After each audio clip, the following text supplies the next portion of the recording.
So come on, let it go. Just let it be. Oh, why don't you be you and I'll be me? That is the most iconic lyrics coming from this guy that I'm talking to right now, the one and only James Bay. Hello, Oh, James. the rendition, that was a beautiful rendition. Thank you for that. Oh, Kiana, you crushed it. Okay, James, let's start off straight off the bat before we go up close and personal with you about, life in this pandemic and life as James Bay in general. Let's talk about Chew on My Heart first. Yes. Who was the first person that heard that song when you first completed it? That's a great question. The first person who heard that song is the person the song was written for. Lucy, my girlfriend. The song is about some of my experience with her and our sort of time together and our relationship. I don't know. I think she sort of picked up on that immediately. But when I played her the song, I was saying, "Hey, listen to this. It feels like an exciting, like a great song. Kind of feels like it could be a single." I was talking all kind of technical because I'd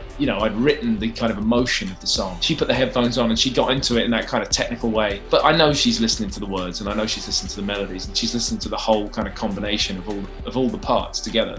But she is my most kind of trusted opinion. She will always be completely honest. So I came to her with that song and I was so excited. She will understand that I'm excited, but she won't let that blur how she feels. And I need that. So she was the first person I played it to. That is so beautiful. I actually figured, because you guys have been together for 13 years already, right? 13 Yes, years! we have. What is your secret to having a relationship lasting for 13 years and counting? I don't think there is one. I think every day is new. Every day is a mystery. You kind of can't, there are no sort of secrets that can get you through something you don't know about. A new day is something you don't know about. You just have to navigate it. You have to do it with sort of patience and understanding and joy and excitement and curiosity. So I try and just hold on to that stuff. And really, it's a sort of trust thing as well. I think we just feel like we sort of love each other and fit together. I love that. And you and Lucy have been together since you guys were studying. That's exactly right. We kind of met in the same little hometown and we were friends and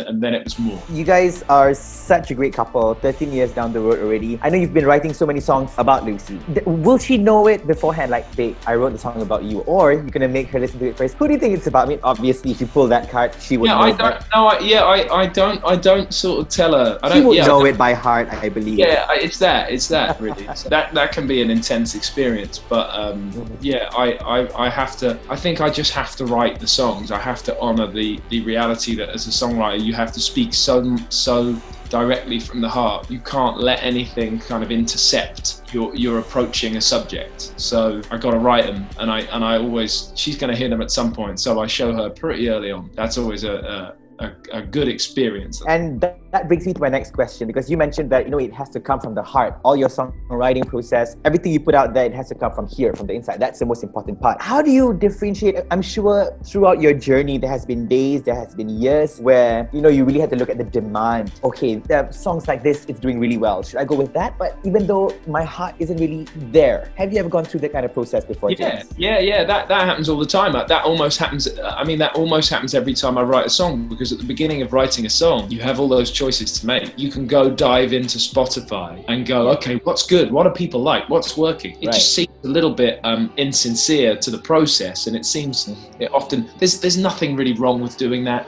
People do it, it's okay. For who I am as an artist and as a creator, it's not personal enough for me. I can try that, and I never really finish those songs because they just sort of fizzle out and die out in the process of being created, because they're never really real enough or honest enough to me and to what I actually want to say. So I respect the process. It's a valid version of songwriting, but it's just never quite sort of holds true for me. Right. And we all know through your music that you do things from the heart, especially Let It Go. Yeah. I think even till this date, people are still relating to the song so much. It's timeless, and that's the power of music that comes from the heart, or at least that's something that I believe in. And back then, I remember that you were spotted, basically you were performing at open mics, and it was a video that went online, and that was the one that got you signed immediately. Yeah. So there are a lot of struggling artists out there, even in Malaysia as well, who are doing open mics, here and there, with zero pay most of the time. So as someone who has gone through that, what can you tell them to not lose hope? There are some important things. That the oldest, most sort of timelessly important thing is that even if you know really deep down that you're trying to get recognized by record labels and people and get signed, even if you know that's what you want, and that's okay to want that, something has to come before that, and that is your eternal kind of undying love for being musical, for singing, for writing, for performing. That has to be at the front. If one day you realize that you're more desperate to get a record deal than you are to one day play to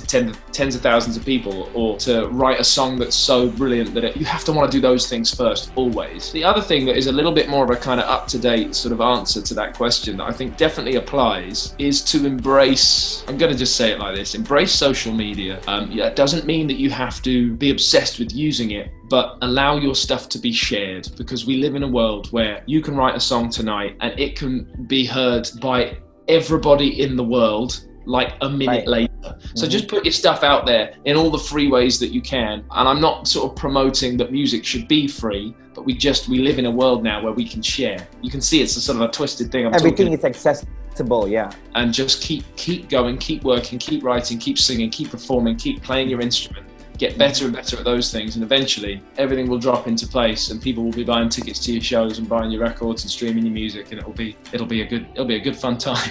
James, those were beautiful tips. You know, it's not just one tip, multiple tips in one question there. And I specifically like when you said that it's okay to want to be famous one day, to want to be signed, to have your music being heard by millions of people. But the number one thing should be to love music as much as you can, you know, so that if all fails, that passion will still be there, the fire is still burning. Absolutely. I love this session so much. James, thank you for joining me here, and please let's hope that once this pandemic is over, we can get James B right here in Malaysia, so we can cry not just by listening to music on streaming platforms and on HITZ, but as well as watching you live and crying right in front of James Bacon. So thank you, James. Nice. No worries. Thank you, man. Thanks.